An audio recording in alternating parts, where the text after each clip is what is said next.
Hello दोस्तों, आप सभी को नमस्ते। मैं शिव शक्ति कुमार और हमारी यूट्यूब चैनल यात्रा इस पर आप सभी का स्वागत है।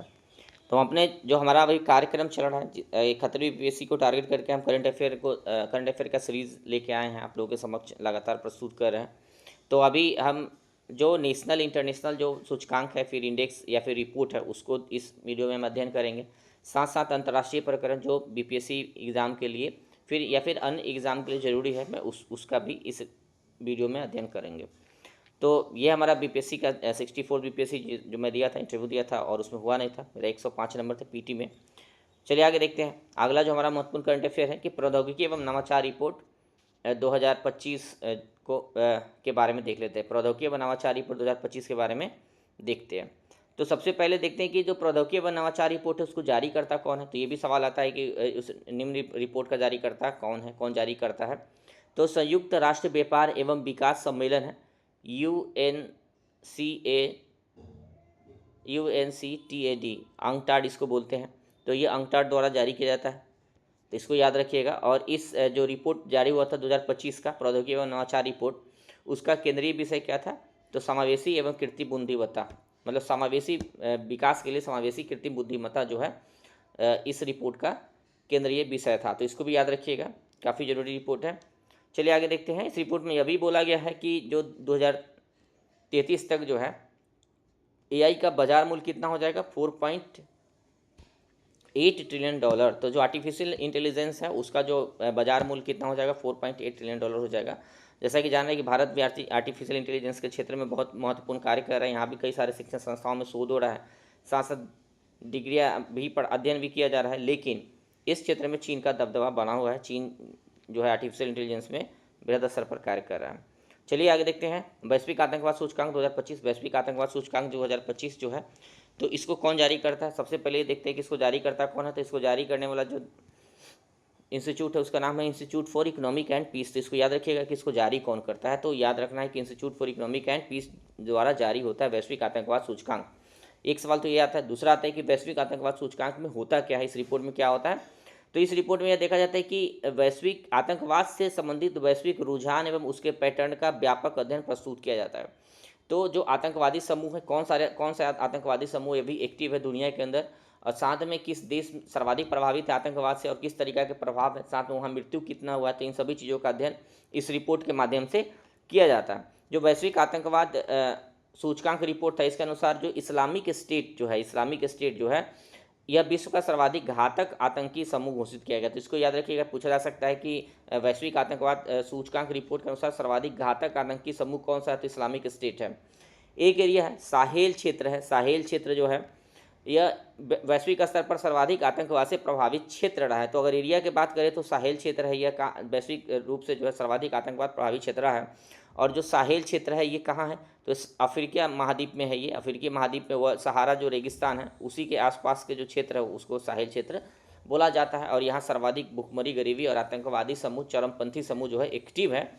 और इस क्षेत्र में जो देश है, बुर्किना फासो हो गया, नाइजर हो गया, नाइजीरिया हो गया, सूडान हो गया, और इस तरीके के देश वहाँ है। तो इसको भी याद रखिएगा। साहेल क्षेत्र यूपीएससी के पीटी में पूछा सकता है या फिर पीटी में सीधे आ सकता है कि साहेल क्षेत्र से तात्पर्य क्या है।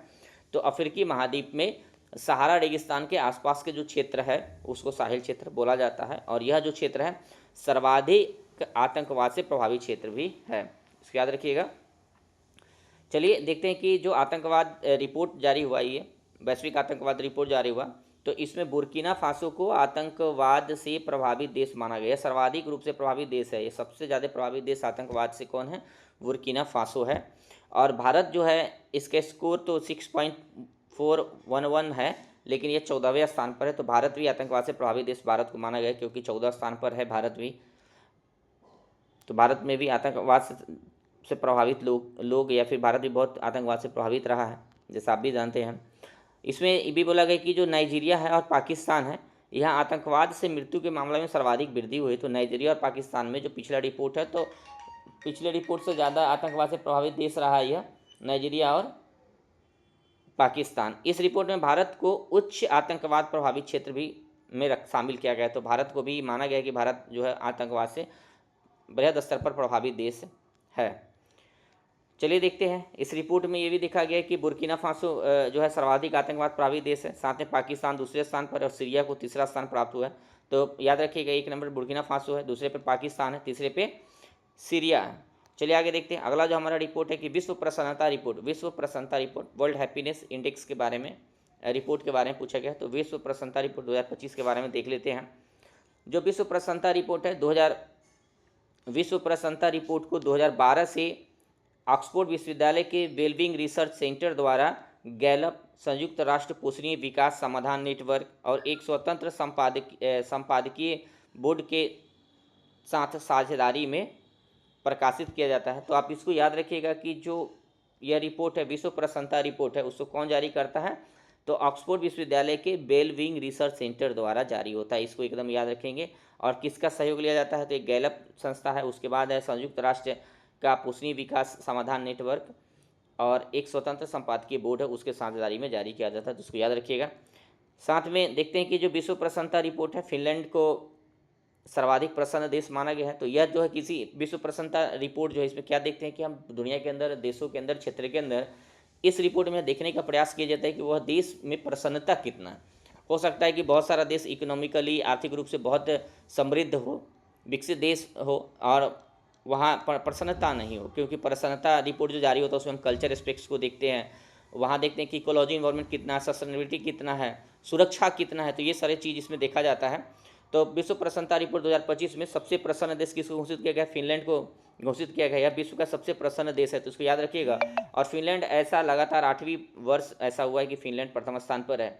और इस रिपोर्ट में जो है, विश्व प्रसन्नता रिपोर्ट में अफगानिस्तान को सबसे अंतिम स्थान प्रदान हुआ, 147वां स्थान है, अर्थात विश्व का सबसे दुखी देश घोषित किया गया है। किसको? अफगानिस्तान को। तो याद रखिएगा, फिनलैंड प्रथम स्थान पर है, यानी सर्वाधिक प्रसन्न देश है दुनिया के अंदर। और सबसे अंतिम स्थान पर कौन है? अफगानिस्तान है, जिसकी रैंकिंग कितना है? 147 है, और सबसे ज़्यादा दुखी देश इसको माना गया है।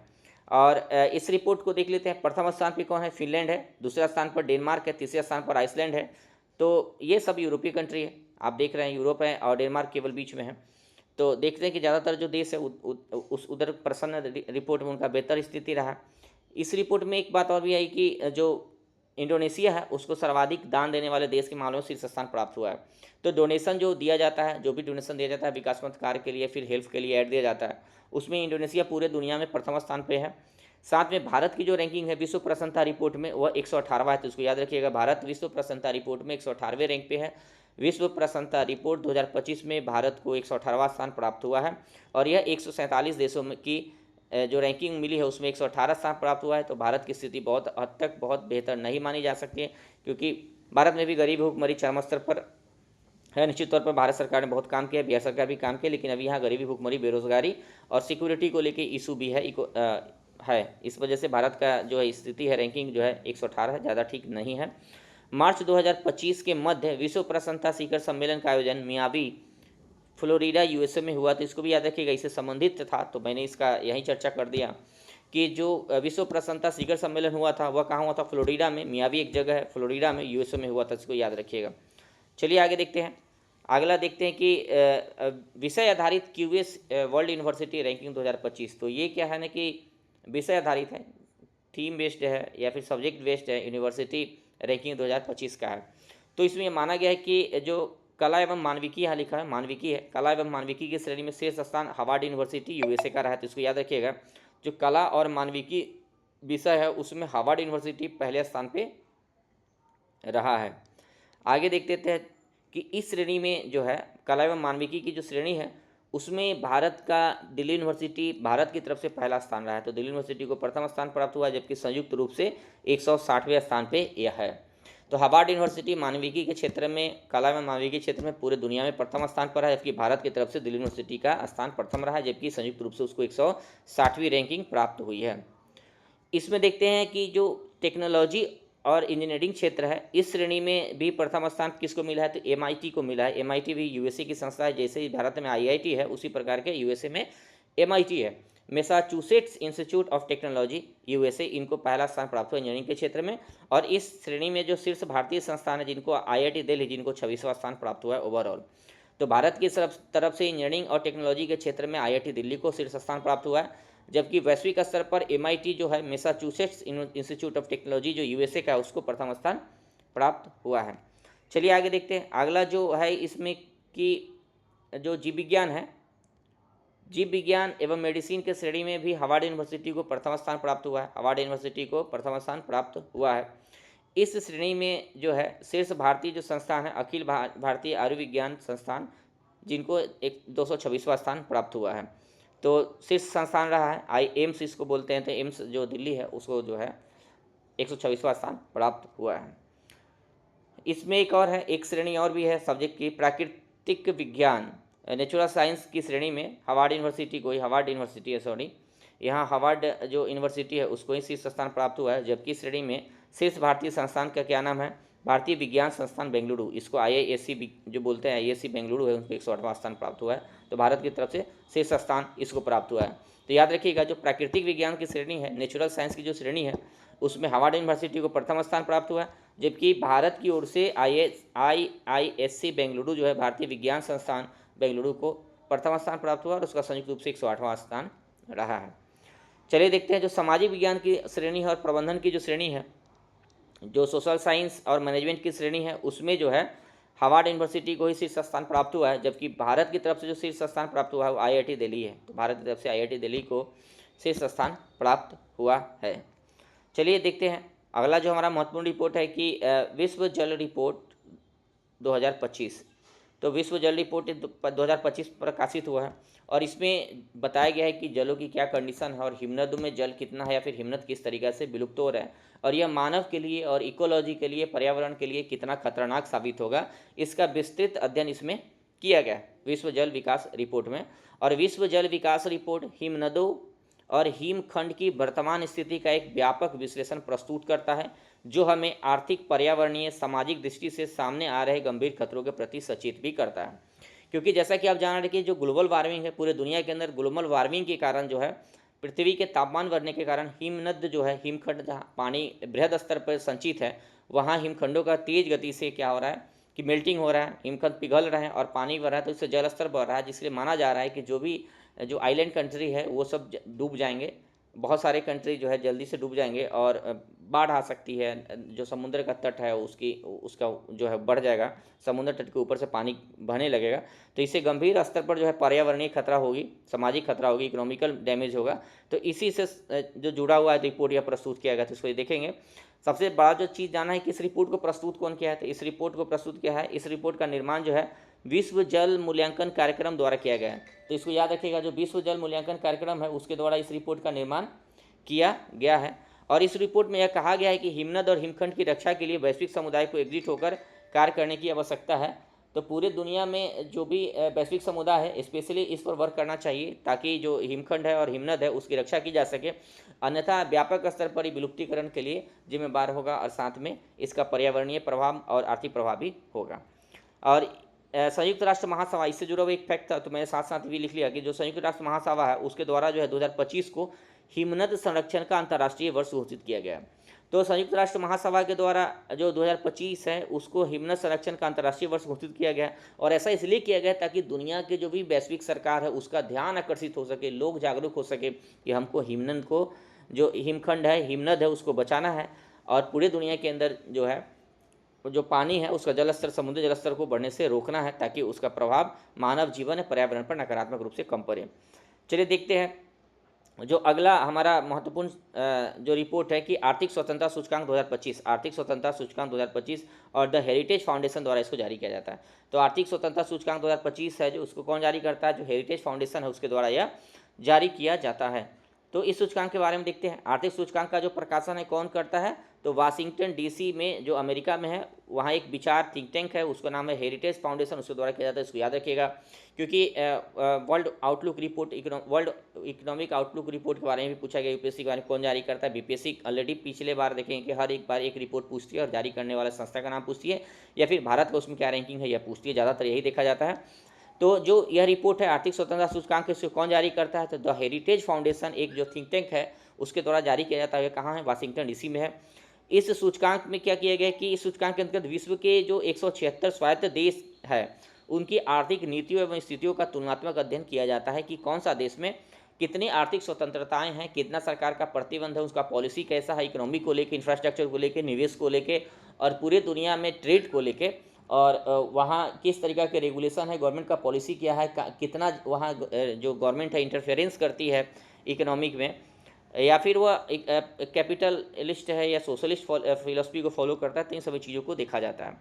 तो यह जो सूचकांक है आर्थिक स्वतंत्रता सूचकांक 2025 है, इसमें सिंगापुर को विश्व का सबसे स्वतंत्र अर्थव्यवस्था घोषित किया गया है। तो सिंगापुर को विश्व का सर्वाधिक स्वतंत्र अर्थव्यवस्था घोषित किया गया है। सिंगापुर, स्विट्जरलैंड और आयरलैंड को आर्थिक रूप से स्वतंत्र देश घोषित किया गया। तो ये प्रथम 3 देश हैं, सिंगापुर है, स्विट्जरलैंड है और आयरलैंड है। इन प्रथम 3 देश है जिनको आर्थिक रूप से स्वतंत्र देशों की श्रेणी में वर्गीकृत किया गया है। तो आप याद रखेंगे कि जो आर्थिक स्वतंत्रता सूचकांक 2025 है, इसमें सिंगापुर को, जो सिंगापुर है उसको विश्व का सबसे स्वतंत्र अर्थव्यवस्था घोषित किया गया है। तो इसको याद रखेंगे, पीटी के लिए काफ़ी महत्वपूर्ण है। और इस जो रिपोर्ट थी आर्थिक स्वतंत्रता सूचकांक, उसको जारी कौन करता है? तो द हेरिटेज फाउंडेशन द्वारा जारी किया जाता है। इसको भी याद रखिएगा। जो यह आर्थिक स्वतंत्रता सूचकांक 2025 है, इसमें भारत को 128वां स्थान प्राप्त हुआ है। तो भारत को 128वां स्थान प्राप्त हुआ है, तो भारत की स्थिति ठीक नहीं मानी जाएगी। साथ में देखें कि इस सूची में सबसे नीचे जो स्थान रखा गया है, किसका स्थान रखा गया? तो जो उत्तरी कोरिया है उसको स्थान नीचे रखा गया, क्योंकि उत्तरी कोरिया हम जानते हैं कि जो सरकार का है उसको नियंत्रण ज़्यादा है इकोनॉमिक पर और सभी चीज़ों पर, तो इसलिए जो है, और ओपन पॉलिसी नहीं अपनाता है, तो इसलिए उसका जो है सर्वाधिक नीचे स्थान रहा है। यह एक रिपोर्ट है, भ्रष्टाचार बोध सूचकांक है। और जो भ्रष्टाचार बोध सूचकांक है, इसको, ये काफ़ी पॉपुलर रिपोर्ट है। आप इसका इस्तेमाल मेंस में भी करते हैं और इंटरव्यू में भी करते हैं। साथ साथ जब आप निबंध लिखते हैं तो उसमें भी इसका इस्तेमाल होता है कि जो भ्रष्टाचार बोध सूचकांक है उसके हिसाब से हमारे देश का क्या रैंकिंग है, हमारे देश के अंदर कितना भ्रष्टाचार है। तो भ्रष्टाचार जो बोध सूचकांक है इसको जारी कौन करता है? तो एक ट्रांसपेरेंसी इंटरनेशनल संस्था है। ट्रांसपेरेंसी इंटरनेशनल एक संस्था है और यह जो संस्था है ये बर्लिन में है। तो यह ट्रांसपेरेंसी इंटरनेशनल संस्था के द्वारा जारी किया जाता है और पूरे दुनिया के अंदर जो यह संस्था है भ्रष्टाचार से लड़ने का काम करती है। तो एक रिपोर्ट जारी करती है और यह जो जारी करती है इसमें देखती है कि दुनिया के अंदर किस देश में किस स्तर तक का भ्रष्टाचार है, सरकारी तंत्र में भ्रष्टाचार किस लेवल का है, तो इसकी जांच करती है और इसके आधार पर एक रिपोर्ट प्रस्तुत करती है और देशों का रैंकिंग देती है। तो जो यह संस्था है ट्रांसपेरेंसी इंटरनेशनल जो संस्था है वह एक प्रकार का एनजीओ है, गैर सरकारी और गैर लाभकारी संस्था है। तो ये सरकारी भी नहीं है और एक प्रकार का गैर लाभकारी संस्था है, नॉट प्रॉफिट जो है इसका फिलोसफी पर काम करती है यह संस्था। चलिए आगे देखते हैं। अगला जो हमारा महत्वपूर्ण जो सूचकांक है इसमें डेनमार्क को जो है प्रथम स्थान प्राप्त हुआ। तो जो डेनमार्क है जो भ्रष्टाचार बोध सूचकांक है इसमें डेनमार्क को प्रथम स्थान प्राप्त हुआ है। तो डेनमार्क को प्रथम स्थान प्राप्त हुआ है और यह लगातार 7वें वर्ष है जब डेनमार्क को प्रथम स्थान प्राप्त हुआ। तो याद रखिए जो भ्रष्टाचार बोध सूचकांक है उसमें जो डेनमार्क है उसको प्रथम स्थान प्राप्त हुआ है। और भ्रष्टाचार बहुत बोध सूचकांक 2024 में भारत को 38 अंकों के साथ 96वें स्थान प्राप्त हुआ है। तो इसको याद रखिएगा, यहाँ बोध है, बोध सूचकांक है। तो भ्रष्टाचार बोध सूचकांक में जो है भारत को कितना प्राप्त हुआ है? 96वां रैंक प्राप्त हुआ है। तो इसको याद रखिएगा क्योंकि आपसे ज़्यादा चांस रहता है कि प्रथम पूछ ले या फिर भारत के बारे में पूछ ले कि भारत का रैंक क्या रहा है और इसको जारी करता कौन देश है। तो जारी करता कौन है? तो ट्रांसपेरेंसी इंटरनेशनल, इसको भी याद रखेंगे। चलिए देखते हैं आगे जो है ये रहा जो भ्रष्टाचार बोध सूचकांक है उसके हिसाब से रैंकिंग है। डेनमार्क को प्रथम स्थान प्राप्त हुआ है, ये 90 स्कोर किया 100 में। दूसरा स्थान पे फिनलैंड है और तीसरे स्थान पे सिंगापुर है और सबसे जो अंतिम स्थान प्राप्त हुआ दक्षिणी सूडान को प्राप्त हुआ है। सर्वाधिक दुनिया के अंदर सबसे ज़्यादा भ्रष्ट देश कौन सा है? दक्षिणी सूडान है और 180 देशों में भारत का जो स्थान रहा 96 रहा है। तो भारत बीच वाला देश है। अभी यहाँ जो है भ्रष्टाचार बहुत उच्च स्तर पर नहीं है तो बहुत कम भी नहीं है, मध्यम स्थिति में भारत का रैंकिंग रहा है। चलिए देखते हैं भारत इस रिपोर्ट में एक चीज़ और भी याद रखेंगे कि जो भारत का रैंकिंग प्राप्त हुआ 96, वो रैंकिंग में जो मालदीव है और गाम्बिया है, जो मालदीव है, मालदीव वहाँ लिखा हुआ है, तो मालदीव देश है और गैम्बिया एक देश है, गाम्बिया जिसको बोलते हैं यहाँ गाम्बिया एक कंट्री है। तो ये दोनों को भी संयुक्त रूप से 96वां स्थान ही प्राप्त हुआ है भारत के साथ, क्योंकि इनका भी स्कोर 38 ही रहा है। तो इसको भी याद रखिएगा कि जो 96 रैंक भारत को प्राप्त हुआ है वो किसके साथ प्राप्त हुआ? तो मालदीव और गाम्बिया के साथ संयुक्त रूप से प्राप्त हुआ है। तो इसको याद रखिए, काफ़ी जरूरी फैक्ट है। चलिए देखते हैं अगला जो हमारा महत्वपूर्ण रिपोर्ट है उसका नाम है जलवायु जोखिम सूचकांक 2025। तो जो जलवायु जोखिम सूचकांक है, जो ग्लोबल क्लाइमेट रिस्क इंडेक्स जो है 2025 जारी किया गया, और ये सूचकांक भी आपके मेंस के लिए, क्योंकि जब भी आप मेंस लिखते हैं तो आपसे ये पूछा जाता है, फिर आप जब निबंध लिखेंगे तो उसमें भी ये रिपोर्ट आएगी। तो कुछ रिपोर्ट को एकदम याद कर जाना है, इस तरीक़ा से याद करना है कि हम उसका इस्तेमाल मेंस में भी कर पाए, इंटरव्यू में भी कर पाए, निबंध में भी कर पाए, उसके डिबेट के लिए भी रखें। तो यह जो सूचकांक है, इसमें क्या होता है कि इस सूचकांक जो है, जलवायु जोखिम जो सूचकांक है, यह एक ऐसा उपकरण है जो देश एवं क्षेत्र पर चरम मौसमी घटनाओं के प्रभावों का मूल्यांकन करता है। तो ये आप देखेंगे कि इस रिपोर्ट का नाम है कि वैश्विक जो क्लाइमेट रिस्क इंडेक्स है ये। तो यह देखता है कि अगर किसी भी देश में अगर वहाँ की जलवायु में चेंज आता है या फिर जो एक्सट्रीम लेवल पर वेदर में चेंजिंग आता है, तो वह क्षेत्र पर उस देश पर क्या प्रभाव पड़ेगा, कितना इकोनॉमिकली डैमेज होगा, कितना इकोलॉजिकली डैमेज होगा वह देश, वहाँ के लोगों पर क्या प्रभाव पड़ेगा, अर्थव्यवस्था पर क्या प्रभाव आएगा, इस सभी चीज़ों का अध्ययन एक मूल्यांकन प्रस्तुत करता है। और इसको जारी कौन करता है, तो देखेंगे कि जलवायु जोखिम सूचकांक 2025 है, इसको कौन जारी किया है, जर्मन वाच एक संगठन है, उसके द्वारा जारी किया था। तो काफ़ी इंपॉर्टेंट हो गया ये कि इसको जारी कौन करता है, जर्मन वाच नामक एक संगठन द्वारा, संस्था द्वारा इसको जारी किया जाता है। तो उसको याद रखिएगा।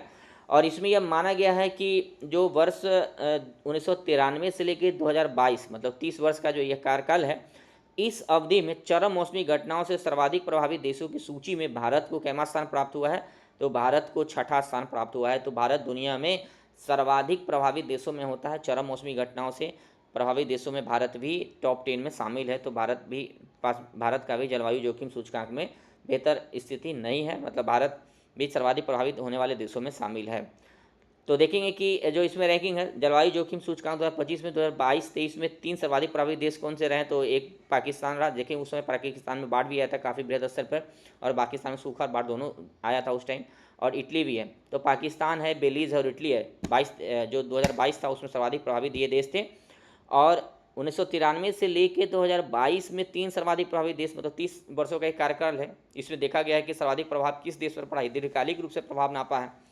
तो डोमिनिका एक देश है, फिर चीन है, फिर होंडुरास एक कंट्री है। ये 3 सर्वाधिक प्रभावित देश है और इसी में भारत का कैमा स्थान है, 6ठा स्थान पर भारत है। तो भारत भी जलवायु जोखिम सूचकांक में उच्च स्तर के प्रभाव वाले क्षेत्र में शामिल है। चलिए देखते हैं, एक हमारे सामने रिपोर्ट है वैश्विक लोकतंत्र सूचकांक। अब देखें कि भारत जो है सर्वाधिक दुनिया का सबसे बड़ा लोकतंत्र है और अमेरिका को पुराना लोकतंत्र माना जाता है। तो दुनिया के अंदर अभी भी जो डेमोक्रेटिक कंट्री है, बहुत सारे कंट्री है जहाँ तानाशाह भी है, बहुत सारे कंट्री है जो छद्म लोकतंत्र है। तो इसी प्रकार से एक रिपोर्ट जारी होती है और इस रिपोर्ट में देखा जाता है कि दुनिया में जो लोकतंत्र है वो किस रूप में है, कितना सस्टेनेबल है और किस देश में कितना लोकतंत्र की बेहतर स्थिति है। तो सबसे पहले ये जानना जरूरी है कि इस सूचकांक को जारी कौन करता है, अर्थात वैश्विक जो लोकतंत्र सूचकांक है, वैश्विक लोकतंत्र सूचकांक इसको जारी कौन करता है, सबसे पहले ये जानना जरूरी है। तो जो वैश्विक लोकतंत्र सूचकांक 2024 है, इसको जारी करने वाली संस्था का नाम क्या है, इकोनॉमिक इंटेलिजेंस यूनिट द्वारा यह जारी होता है। तो इसको सबसे पहले ये याद रखेंगे कि वैश्विक लोकतंत्र जो सूचकांक है उसको कौन जारी करता है, तो इकोनॉमिक इंटेलिजेंस यूनिट द्वारा यह जारी होता है। वैश्विक लोकतंत्र सूचकांक में नॉर्वे को प्रथम स्थान प्राप्त हुआ है। तो नॉर्वे कंट्री है और ये 16वां वर्ष है जब उसको प्रथम स्थान प्राप्त हुआ है। तो 16 वर्ष से लगातार नॉर्वे जो है वैश्विक लोकतंत्र सूचकांक में प्रथम स्थान पर रहा है। अब इस साल का जो लोकतंत्र सूचकांक 2024 आया उसमें भारत का रैंकिंग 41वां रहा है और भारत को त्रुटिपूर्ण लोकतंत्र में रखा गया। तो इस जो रिपोर्ट है, इस रिपोर्ट के अनुसार भारत को त्रुटिपूर्ण लोकतंत्र के जो श्रेणी है उसमें रखा गया है और भारत का रैंक 41 रैंक रहा है।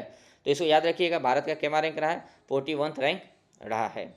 और इस रिपोर्ट में और सारी और बातें हैं जिसको देख लेते हैं। इसमें नॉर्वे को प्रथम स्थान प्राप्त हुआ है, दूसरे स्थान पर न्यूजीलैंड है, तीसरा स्थान पर स्वीडन है। इसको देख लीजिएगा कि पहले स्थान पर कौन है, नॉर्वे है, दूसरे स्थान पर न्यूजीलैंड और स्विट्जरलैंड है।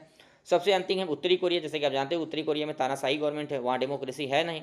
तो सबसे कम लोकतांत्रिक देश जो है उत्तरी कोरिया, उसके बाद बर्मा है। बर्मा में भी कू हो गया था 2 साल पहले, वहाँ भी कू हुआ था और सैन्य शासन चल रहा। अफगानिस्तान में भी डेमोक्रेटिक सरकार नहीं है, वहाँ भी अभी देख रहे हैं कि किसी खास संगठन का सरकार है।